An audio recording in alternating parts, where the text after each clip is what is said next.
Bienvenido, Andrés Harfuch. ¿Qué tal? ¿Cómo le va? Vamos a presentarte ahora con un currículum, breve currículum. Andrés es abogado de la Universidad de Buenos Aires, ejerce como docente en Derecho Penal, es director del Centro de Juicio por Jurados y Participación Ciudadana del INESIP, del Instituto de Estudios Comparados en Ciencias Penales y Sociales, es director del Centro de Reforma Judicial del INESIP, por la, sección Provincia de Buenos Aires, llamémoslo así.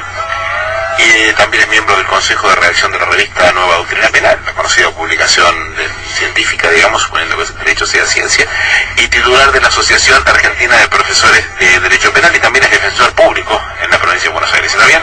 Así es, más o menos. Por supuesto. ¿Qué es esto, el juicio por jurado? Vamos a explicarle a nuestros oyentes, porque no demos nada por sobreentendido. ¿Qué es el juicio por jurados? El juicio por jurados es el juicio de los pares, es el juicio. Cada vez que una persona es llevada ante un proceso penal tiene derecho constitucional a que antes que el Estado descargue la pena sobre él, necesita la aprobación política de 12 ciudadanos, pares de él, que no deben pertenecer al Estado, que deben decir sí o no a la culpabilidad o inocencia de esa persona. Solamente después de decir que sí a la culpabilidad, el Estado entonces puede aplicarle una pena. Si no, no lo puede hacer. Así que, ni más ni menos, es uno de los grandes filtros políticos que tiene la aplicación del poder punitivo en la Argentina. Me interesa esto que vos haces, ponés énfasis en el elemento, el condimento político que tiene esta novedad para nosotros. Y que el jurado es, si bien tiene grandes y benéficos efectos judiciales, y porque de hecho juega un rol judicial dentro del proceso penal, el gran poder que tiene el jurado, y por eso la gran resistencia que tenía en Argentina a implementarse, es porque es una formidable herramienta política que la nación le entrega a sus ciudadanos para que ellos administren directamente la justicia y apliquen directamente la ley penal. Un Estado que se juega de esa manera al entregarle la llave del poder punitivo a un cuerpo representativo del pueblo, bien, es un Estado que está profundizando su democracia. ¿Y qué pasó en las provincias en las que se comenzó a debatir sobre la posibilidad de instaurar el juicio por jurado? ¿Qué pasó? Y hoy hay un renacer impresionante del juicio por jurado a nivel de las provincias, que yo creo que en el país, también en muchas otras partes del mundo. Repasemos, Andrés, perdón la interrupción, repasemos dónde hay juicio por jurados y después me echemos qué particularidad tiene cada jurado, ¿no? Porque hablamos de 12, los 12 hombres en pugna, sí, y dimos por sobreentendido que eso es un jurado, inexorablemente. Sí, hay muchas formas de jurado, pero en realidad... ¿Dónde hay juicio por jurado en las provincias? Bueno, primero, jurado hay en el 80% del mundo occidental, digámoslo así, en sus diversas formas. ¿También en el hispanoparlante o solo en el angloparlante? No, tenemos jurado en Puerto Rico, en Panamá, en Nicaragua, en Bolivia, en Venezuela.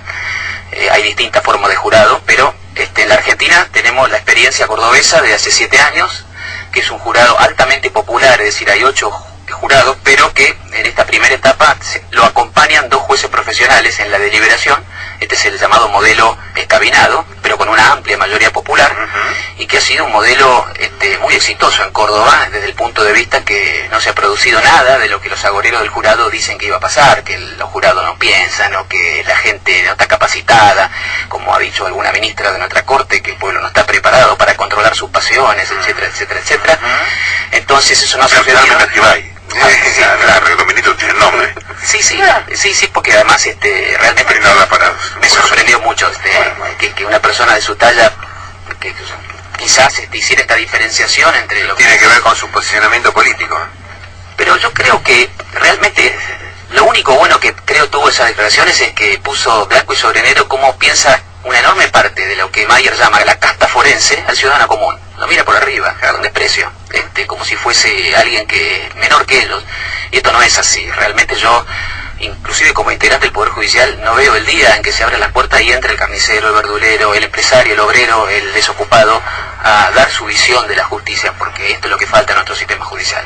Por eso es esencial esto que vos pusiste énfasis apenas comenzaste, que es el elemento político que... Sí, absolutamente. Y por eso te digo, contestando tu pregunta, en Chaco hay un movimiento impresionante en favor del jurado ahora, en Neuquén arranca más o menos en 2 meses, en Río Negro está a punto de sancionar su ley ahora, Santa Cruz va a empezar su discusión muy fuertemente ahora, en la ciudad autónoma y bueno, y la provincia de Buenos Aires, que acaba de sacudir el tablero político, ni más ni menos que la provincia más importante del país. Chubut tuvo algo también, ¿no? Chubut ya lo tiene, el jurado en su Código Procesal Penal, le falta la ley reglamentaria, pero por un tema político que creo todavía no lo ha dictado, pero ya lo tiene en su código.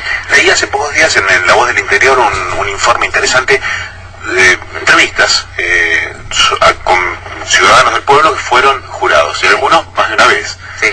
Y su experiencia era una experiencia positiva, digamos. Lo interesante, uno intuye que es así, digamos, que la experiencia de participar en un jurado es mucho más rica que lo que el prejuicio del propio potencial jurado indica antes de ser elegido, ¿no? Sí, no, absolutamente, y además hay que hablar con los muy buenos jueces que, por ejemplo, hay en Córdoba, que me han dicho, me dice, mira Andrés, yo ya me convencí de que estas son personas que perfectamente razonables, no se les escapa nada, captan todo lo de la prueba, y los juicios que hacen son juicios que yo perfectamente hubiese hecho, y es más, en más de una oportunidad realmente me han demostrado que yo estaba equivocado, por supuesto a favor de, por ejemplo, una absolución.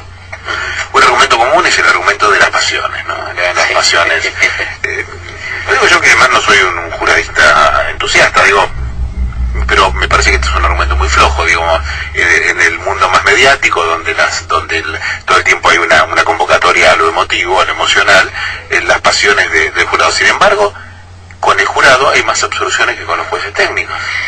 Sí, es decir, y sobre todo en los casos en donde realmente entran a jugar leyes notoriamente injustas, que las hay.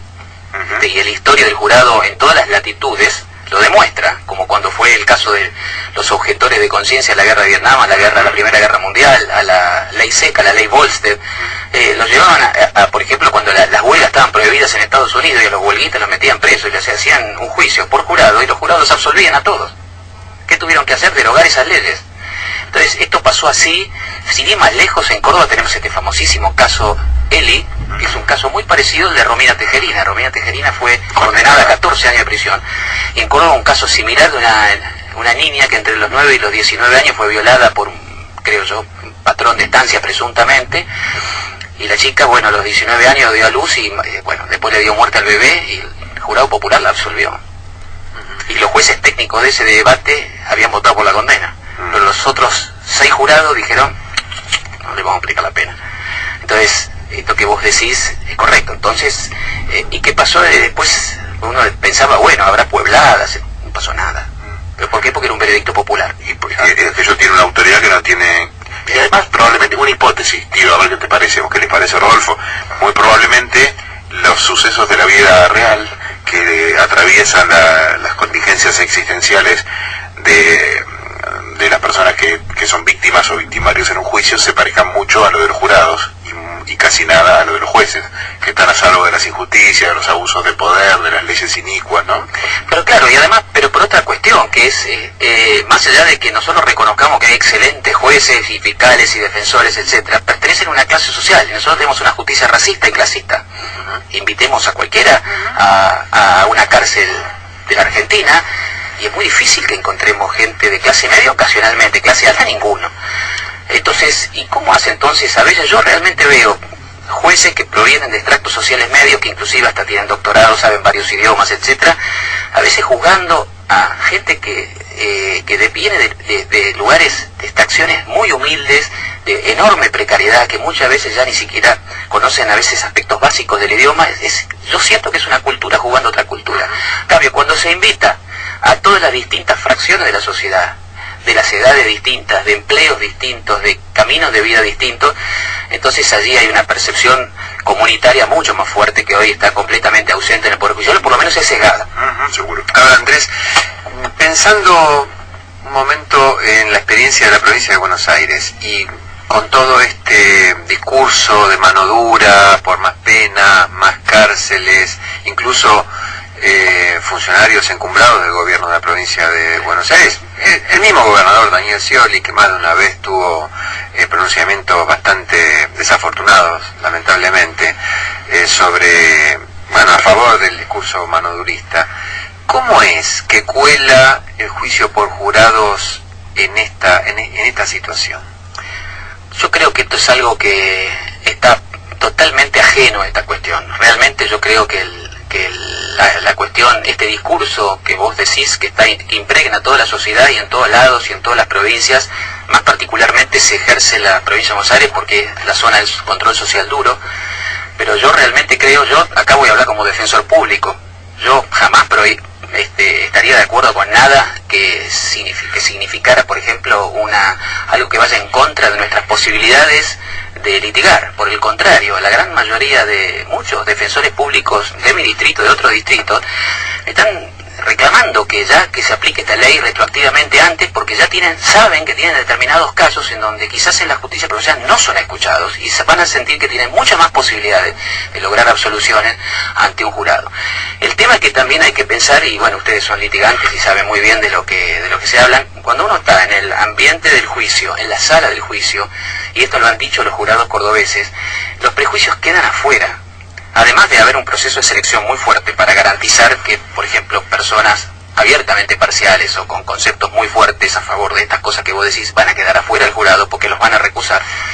Una vez que están allí, los propios jurados cordobeses, he leído notas excelentes que ha hecho Irina Hauser, donde dice, yo sentí que me picaba un bichito en la panza, era la enorme responsabilidad que yo ahí sentí, que yo voy a decidir si esta persona va a ir de por vida a la cárcel o no.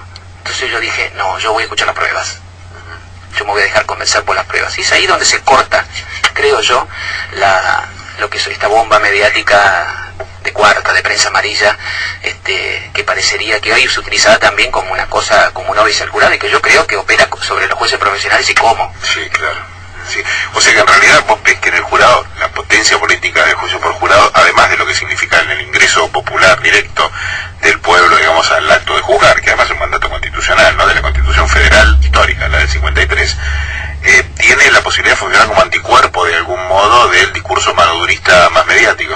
Totalmente. Y bueno, de hecho tenemos en Córdoba, en 7 años de vigencia del jurado popular, se han dado estos casos que yo te he mencionado, y el otro caso famoso es el caso en donde los jurados obligaron a los jueces, en un caso concreto, el caso Ludmila, a 2 chicos de 23 y 24 años, padre y madre de una niñita muerta, les obligaron a declarar inconstitucional la pena de prisión perpetua. Al caso concreto, dijeron, nosotros de ninguna manera, son culpables, pero nosotros de ninguna manera vamos a mandar a prisión perpetua a esto. Y los jueces le decían, mira, es un homicidio calificado, no admite otra pena que la perpetua. Pues entonces el código está mal. Nosotros no nos vamos de acá hasta que ustedes no encuentren la solución justa. La solución justa, el caso concreto, serían 15 años de prisión para cada uno. Y los jueces lo tuvieron que hacer. Bueno, una forma de llegar, digamos, de transformar la dogmática jurídica en una herramienta. Y no más que eso. Totalmente. Yo hace poco estuve en el impresionante congreso que se hizo en Chaco, y uno de los disertantes dijo claramente que el jurado significaba incorporar al país real frente al país jurídico. Léase en lo que vos acabas de decir, frente al país dogmático. Claro. Sí.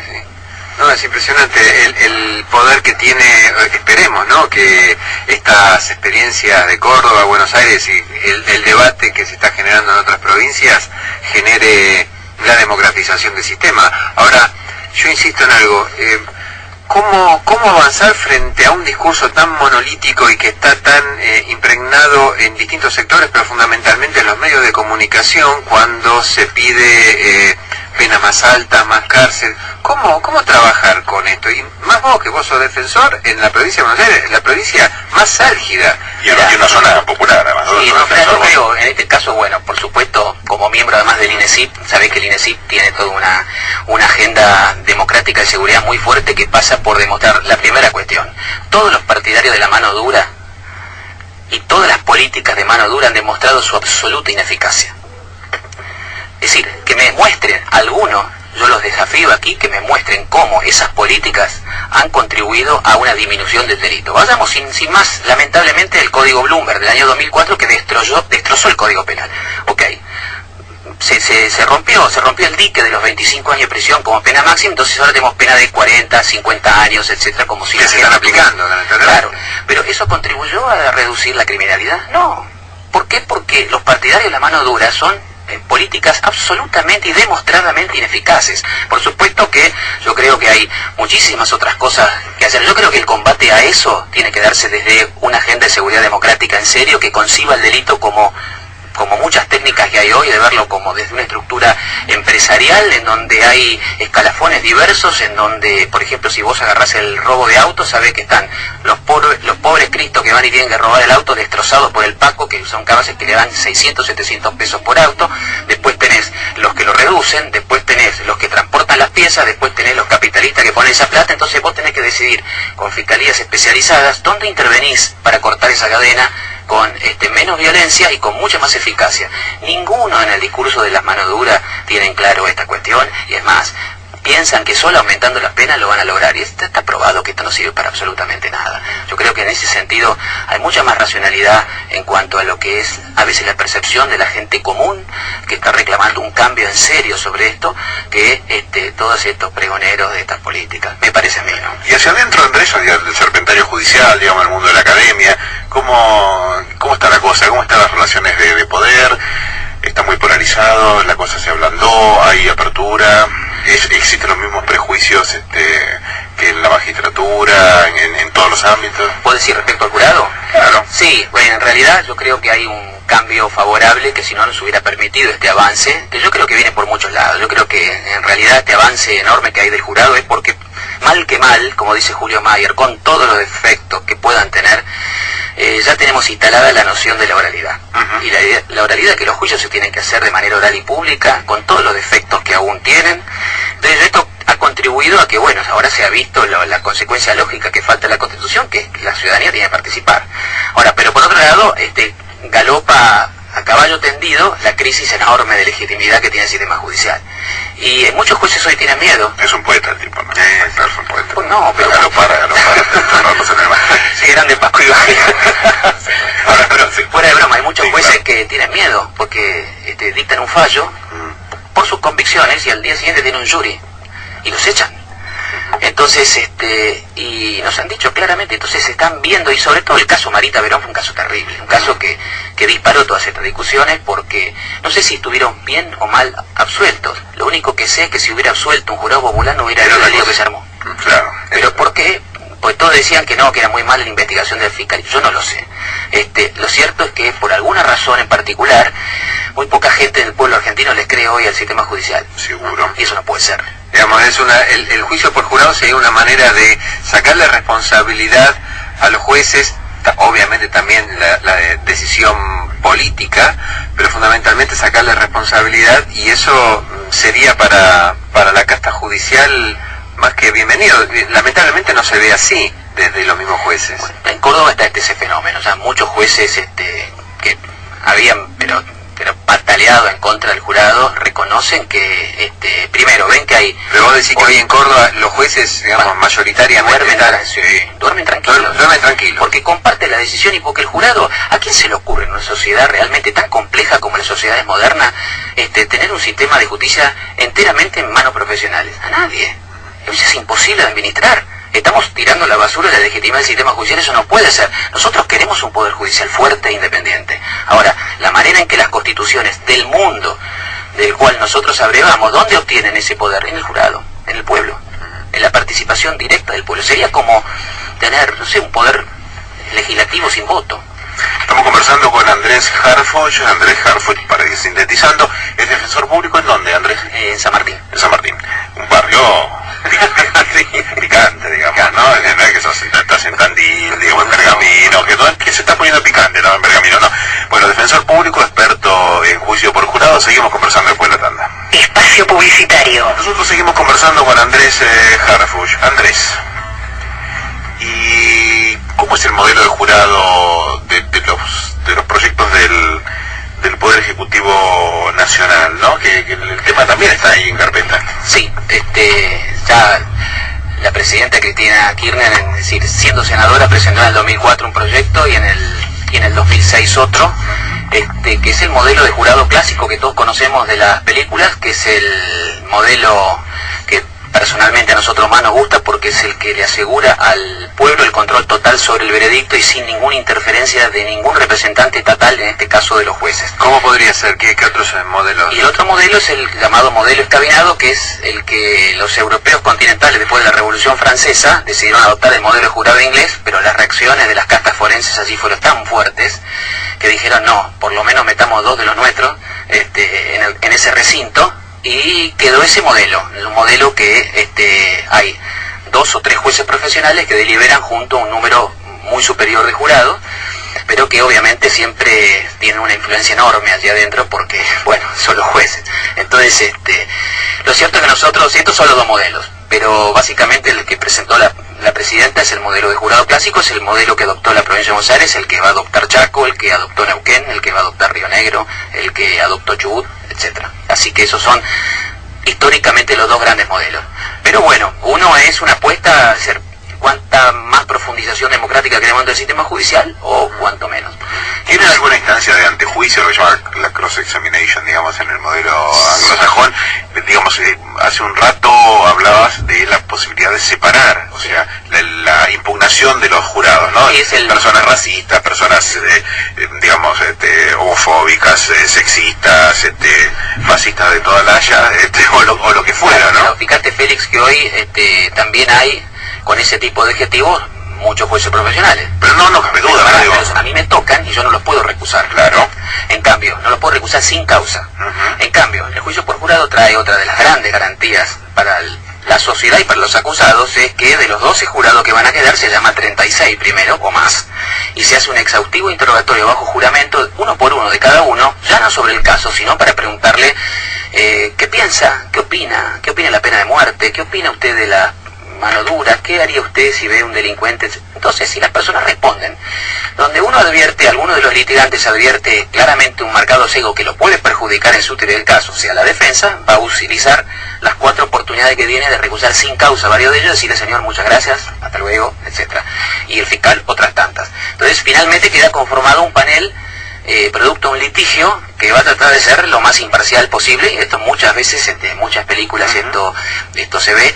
Esta posibilidad hoy no existe en la justicia penal, y bienvenido que esto sea así, porque es de allí donde después viene la confianza de la sociedad en los veredictos del jurado, tanto del acusado como de la sociedad, porque han contribuido también en gran parte a su selección. Puede separar 1/3 de los jurados. Exacto, y también están las recusiones con causa. Por ejemplo, puede ser que haya un jurado que sea pariente de fiscal, o que un jurado que diga, mire, yo realmente no puedo jugar esto con imparcialidad. Claro.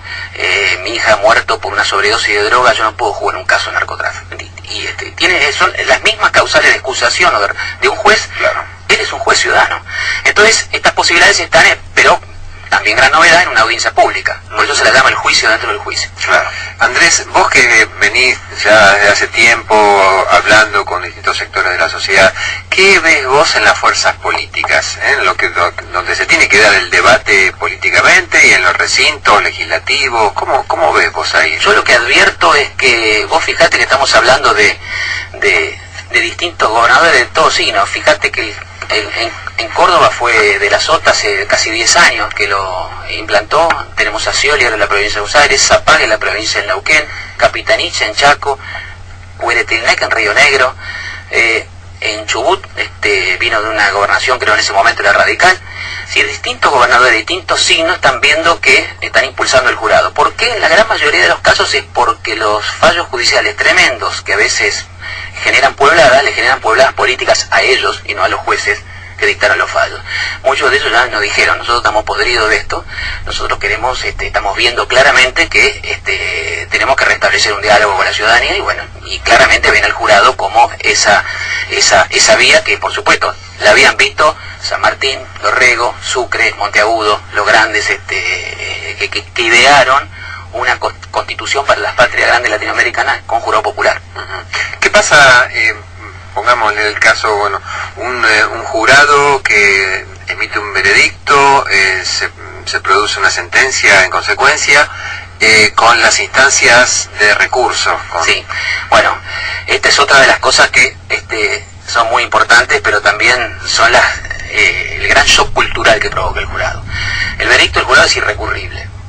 lo que no quiere decir que sea impugnable el veredicto de culpabilidad que después se derive en una sentencia condenatoria. ¿Por qué? Porque cuando el jurado dice inocente, ya no hay más nada que hacer. ¿Por qué? Porque tenemos en juego principios constitucionales muy importantes que ustedes conocen, que se llama el ne bis in idem, es decir, que nadie puede ser sometido a persecución penal más de una vez por un mismo hecho, y lo que hay que garantizar es un juicio justo, oral, público y transparente con igualdad de armas, y esa es la única posibilidad que tiene el acusador para lograr la condena. Si no la logra, sonó. En cambio, quien sí puede someterse a un bis in idem, quien sí puede someterse a un nuevo riesgo de que se reconfirme su condena, es el acusado. Esto es lo que dicen claramente los pactos de San José de Costa Rica y del Pacto Internacional de Derechos Civiles y Políticos. Y bueno, esto es así, el funcionamiento de los sistemas con jurado clásico es así, y a nosotros nos va a costar, porque nosotros venimos de un sistema en donde le damos al acusador todas las posibilidades inimaginables para conseguir la condena en cualquier instancia judicial. Y esto es algo que está muy bien regulado en todas estas leyes que yo he mencionado. ¿Qué pensás, por ejemplo, en el caso de este chico Bulacio, que a 22 años del hecho de la muerte se terminó juzgando a un comisario, al comisario Espósito, que se lo termina condenando a una pena mínima de 3 años, y no por el homicidio, sino por la privación ilegal? ¿Qué hubiera sucedido? Mira, yo pienso que muchas cosas. Yo creo que el no haber instaurado el jurado en el momento en que debió instaurarse en este país provocó que hoy tengamos un sistema judicial, como casi todos los sistemas judiciales europeos continentales, que se caracterizan por una demora impresionante, que los juicios no terminan nunca, los procesos no terminan nunca, los plazos nunca se cumplen. En cambio, los países que tienen jurado de hace muchos años, los plazos se cumplen, las resoluciones se toman de manera con una celeridad enorme. ¿Por qué? Pero porque no se puede jorobar con el tiempo de la gente que está ahí. También es cierto, Andrés, que los sistemas lo resuelven sacando, digamos, del volumen de trabajo una cantidad de casos con otras herramientas, ¿no? No, y es claro, excesiva. nosotros no tenemos. Pero también allí en Estados Unidos tenemos el plea bargaining, que es visto como una cuestión de torcida, pero decime si en Argentina el juicio abreviado no funciona así. No, claramente. En Italia el pateamiento no es lo mismo, es decir, es lo mismo, es decir, acá hay muchos dicen, no, el jurado es simplemente para un 1 o un 4% de los casos, y acá en Argentina ¿cuántos juicios se hacen respecto al total de los casos? Menos que eso. Entonces, yo lo que sí creo es que en el caso que vos decís, yo estoy viendo que, primero, no sé cuál hubiera sido el resultado con un jurado popular. Como también me pregunto, un caso terrible que realmente a nosotros nos dolió muchísimo en la provincia de Buenos Aires, que fue el caso de un preso que lo quemaron y lo violaron en la unidad 29, y un fiscal logró llevar eso a juicio, las cámaras de seguridad desaparecieron, y fue absuelto libre de culpa y cargo los 7 penitenciarios. Yo después hablaba con los organismos de derechos humanos y les decía, ¿ustedes realmente creen que un jurado popular los hubiera absuelto? Yo creo que no. Con las pruebas que había, estoy convencido que no. Pero a veces la maquinaria judicial, es cierto, que hemos visto en casos tremendos, como el caso de Carrera, etcétera, sabemos cómo, ¿no es cierto?, funciona. Bueno, y acá viene esta otra mirada, esto ¿no? se cocina en cuantos asados en el servicio penitenciario de los jueces, porque claro, ¿cuántas veces un señor del pueblo se va a comer un asado, un lechón hecho en los hornos del servicio penitenciario, y cuántas veces en su vida profesional lo hizo un juez? No, y también lo escuchaba yo a Julio Mayer, por ejemplo, en el último Congreso de Derecho Penal en la facultad, su ponencia era delito de lesa humanidad y reforma procesal, y él decía, ¿cómo es posible que los juicios que Argentina hoy tiene casi hasta el orgullo de presentarle al mundo, etcétera, no haya participado? Son los delitos más graves ocurridos en nuestro país, que no haya participado dando su aprobación política, legitimando de un modo enorme esas decisiones, un jurado popular. No, y no solo eso, y Rodolfo me desmentirá si estoy diciendo otra cosa. No solo no participó el pueblo, sino que además el principal obstáculo que tuvieron que enfrentar fueron los propios jueces. Su matriz, su historia y su ideología. El principal obstáculo de los juicios no son los defensores, el talento de los defensores, la falta de prueba, el miedo de los testigos y las víctimas, han sido los jueces. El sistema judicial ha sido el mejor defensor de los genocidas. No puedo desmentirte. Bueno, no me desmientas, yo sabía que está todo arreglado, Andrés. Se nos terminó, negro. Bien, muy bien. Se nos terminó, gracias. Hablamos con Andrés Garpuch, gracias, Andrés. defensor público de la provincia de Buenos Aires, un juradista, experto, promotor, militante del juicio por jurado, profesor de la Universidad de Buenos Aires, investigador, estudioso del Instituto de Ciencias Penales y Sociales, todo eso. Alguien que pueda hablar en serio sobre el tema. Muchas gracias. La gente que nos llamó y que...